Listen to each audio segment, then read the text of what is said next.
दिवाली की रात थी। पूरा गांव रोशनी से नहा रहा था। हर घर में दीप जल रहे थे। बच्चों की हंसी, पटाखों की आवाजें सुनाई दे रही थी। पर गांव के आखिरी छोर पर एक पुरानी हवेली थी, ठाकुर हवेली, जहां पिछले 20 साल से कोई नहीं रहता था। लोग कहते थे वहां की दिवाली बाकी सबसे अलग होती है। वहां हर साल कोई एक दिया खुद ब खुद जल उठता है और उसके अगले दिन कोई ना कोई गायब हो जाता है। 4 दोस्त, आरव, निखिल, संजना और मीरा, कॉलेज से छुट्टियों में गांव आए थे।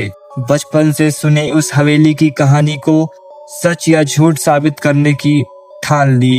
उन्होंने सोचा इस बार दिवाली उसी हवेली में मनाएंगे। सब हंस पड़े, पर आरव के चेहरे पर एक अजीब सी बेचैनी थी। रात के करीब 10 बजे चारों टॉर्च और कुछ पटाखे लेकर निकल पड़े। हवेली के दरवाजे पर ताले जंग खाए पड़े थे, मगर जैसे ही आरव ने छुआ, ताला खुद का खुद टूटकर गिर गया। चारों धीरे धीरे अंदर की तरफ बढ़ने लगे। अंदर घना अंधेरा था। फर्श पर राख, कोनों में मकड़ियों के जाले थे, लेकिन बीच में एक पुराना दीपक रखा था। निखिल हंसते हुए बोला, यही है वो शापित दिया। उसने माचिस जलाई, पर हवा चली और तीली बुझ गई। दूसरी बार भी वही हुआ। तीसरी बार दीपक खुद का खुद जल उठा। चारों के चेहरे पर डर की परत जम गई। मीरा धीरे से बोली, किसी ने कहा था यह दिया कोई इंसान नहीं जलाता। दिया जलते ही चारों को ऐसा लगा जैसे हवेली सांस ले रही हो। चारों तरफ डरावनी हंसी की आवाज गूंज रही थी। संजना का टॉर्च खुद ब खुद बंद हो गया। दीवार पर कुछ लिखा था, जो दिया जलाएगा उसकी आत्मा बुझ जाएगी। अचानक ऊपर से किसी की चलने की आवाज आई। आरव ने हिम्मत करके ऊपर देखा। सीढ़ियों पर एक औरत खड़ी थी, लाल साड़ी में, जिसका पूरा चेहरा काला था। उसे देखते ही मीरा की चीख निकल गई। सब नीचे की ओर भागे, पर दरवाजा अपने आप धड़ाम से बंद हो गया। हवेली में हवा नहीं थी, फिर भी सभी दिए एक साथ बुझ गए, सिवाय उस एक दिए के। दीपक की लौ अब लाल हो चुकी थी और उसकी रोशनी में सबने देखा दीवार पर टंगी तस्वीर में वही औरत थी, ठीक उसी साड़ी में जिसमें वो सीढ़ियों पर खड़ी थी। संजना की आंखें फैल गई। ये तो ठाकुर की पत्नी है, जिसे दिवाली की रात जिंदा जला गया था। अचानक आरव जमीन पर गिर पड़ा। उसके मुंह से राख और धुआं निकलने लगा।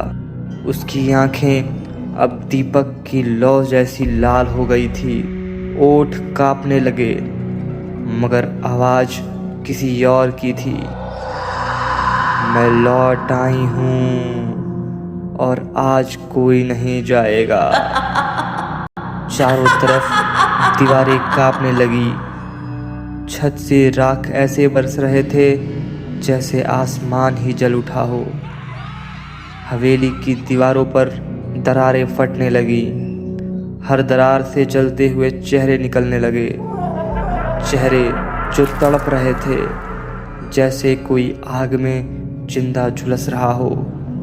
मीरा चीख उठी, बुझाओ दिया, दिया बुझाओ। वो दीपक की ओर भागी, मगर जैसे ही उसने हाथ बढ़ाया, उसकी हथेलियां जल उठी। दीपक की लौ अब सामान्य नहीं थी। उसमें इंसानों की आकृति तड़प रही थी। उनकी चीखें दीवारों में गूंज रही थी। वो लौ अब प्रकाश नहीं थी, वो एक भूख थी, आत्माओं की भूख। अगली सुबह गांव के लोग हवेली पहुंचे। वहां सिर्फ राख, जले हुए पटाखों के टुकड़े और दीवारों पर हाथों के निशान मिले। मगर हवेली के बीचों बीच वही दीपक अब भी जल रहा था। उसकी लौ में 4 परछाइयां फंसी थी, ऐसे हिल रही थी जैसे कोई अब भी अंदर तड़प रहा हो। उस दिन के बाद से ठाकुर हवेली में हर दिवाली पर वही दीपक अपने आप जल उठता है और हर साल गांव से कोई ना कोई गायब हो जाता है। दीपक अब भी जलता है, पर फर्क बस इतना है, अब उसमें तेल नहीं, आत्माएं जलती हैं।